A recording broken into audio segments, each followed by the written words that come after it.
team. I could not wait to tell you guys this. Listen, I know I shouldn't brag, right? Because it's just not right anyways. A win is a win, but you shouldn't gloat because you just shouldn't. Just take the win in and feel good about it, right? But if you watch the one video where I'm in a pink rabbit outfit and a pink cowboy hat, I'm talking about domestic abuse, basically, that's going on to this girl at work. And she's a young girl, and she's just, her heart's all wrapped up in it. She's got a lot going on there. And so do some of the other women at work. But neither here nor there, except for the fact that they all got their victory. I could not be freaking happier, you guys. Okay, like, I don't really come from girl world. I have all brothers of dad. I don't speak girl very well. Like, I'm blunt. I just come out and say it. I don't necessarily, like, I do wear my emotions on my sleeves, but I'm not real emotional in the same sense that others are. So, I'm the kind of bitch who will hit you with my backpack because you made me mad. Oh, well, you can hit me with your backpack. I can take it. But then there's other females who are they're not like that. They're very gentle types. And the gentle types aren't really physical. And so even if someone's being physical with them, they don't know how to defend themselves, or they think that they can't because that's just not how they're wired to think at all. That's not their first response. But the girl who was suffering the a-hole of the year was getting put through all kinds of just the narcissistic vampire's handbook. He's a serial killer, dude. He's on his way there. He's got all the potential for it. Well, he's done messed with this girl so much. He's 6 or 7 years older than her. But she went from very small body language, very closed off, very worried all the time, looking over her shoulder a lot, even at work, to very relaxed, very comfortable in her own skin, very sure. Because the turnaround happened to where after he got that other girl pregnant, he pissed this girl off and she started defending herself. Well, once she started defending herself, the only thing she had to do to defend herself was make her boundaries stronger. Like, no, don't call me. Don't come. You're not coming over after work. Don't talk to my family. Just stuff like that. Just telling him no. Her telling him no made him nut out. She blocked his phone. That's all. Just blocked him from calling her. And he called the police and said she tried to kill him. So the police actually had to come. It's not funny. Okay, if this is really happening to anyone, not funny at all. Domestic's not funny. This grown-ass man attacking this young girl and trying to make her think that she's the villain while he's the victim is beyond laughable. But he's now victimizing himself in broad daylight. Like, after she said, no, don't talk to me anymore, don't come by anymore, he was keeping her stuff hostage last week, and she kicked his door in.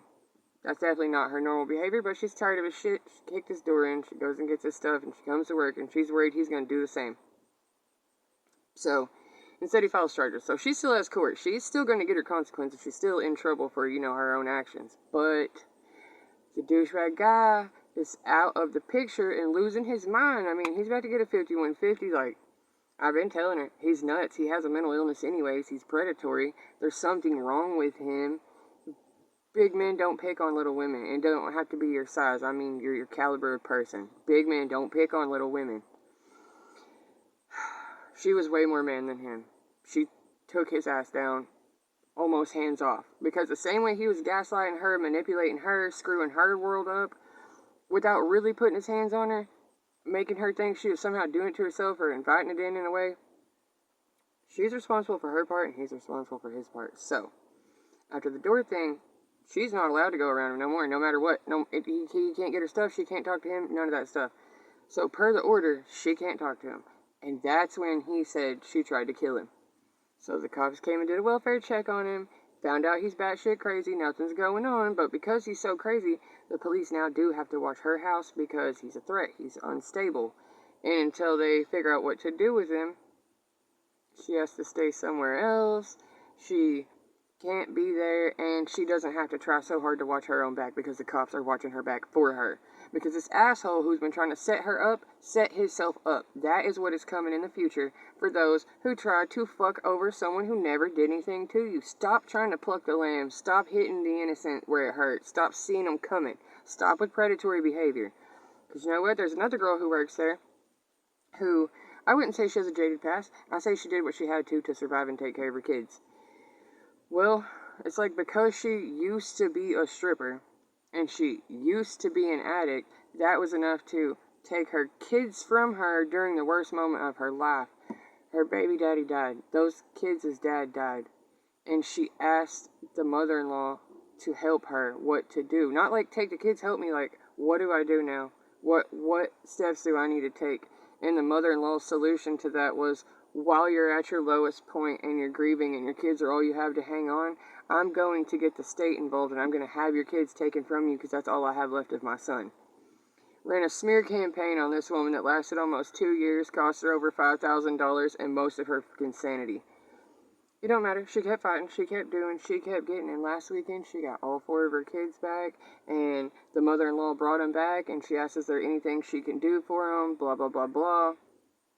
Once that door was closed, the mom talked to her girls. And she got with a lawyer and said she wants no contact. And she wants investigation on all the things that the grandmother had coached the kids to think and believe about their 2 parents, their deceased father and their mother. It's like they didn't just lose one parent, they lose both at the same time because of a decision made by grandma.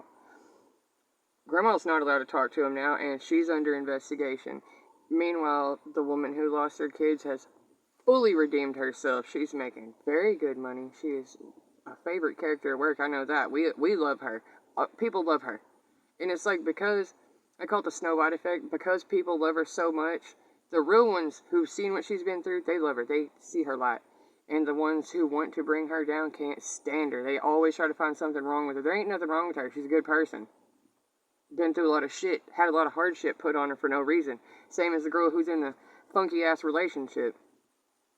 The thing is, one by one, my whole department started defending themselves. And I don't take credit for it, but I definitely took part in lending an ear and listening with empathy and learning how to be in girl world and hearing their problems and understanding that there's a fundamental difference between problems with lack, like the material world, the financial world. I'm well aware of that one. I know how to do business. I know how to be in business. I know how to be business-minded. Got to give something to get something type of thing.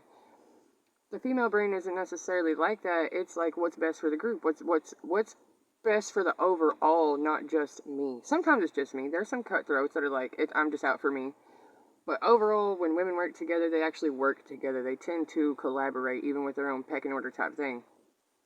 But they get stuff done, and they anticipate each other's needs, and they go deeper than it just being work. They don't just go there and use their tools and do their job and run their registers and pin their tickets and then go home. They come to work and then they still allow vulnerability with their coworkers. They still actually talk about their life outside of work, the things that the reason that they go to work at all is to go home and take care of their family and take care of these problems in their family. Meanwhile, there's a lot of emotional stuff, a lot of mental stuff going on in the middle there.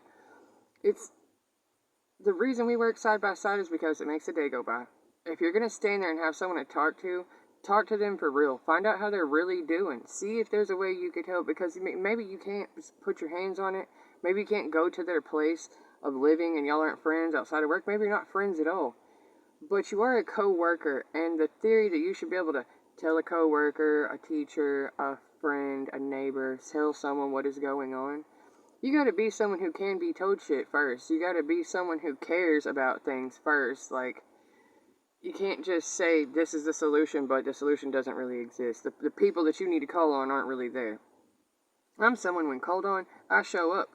These same ladies who have been telling me their issues, I went out of my way for special circumstances to accommodate things that were going on.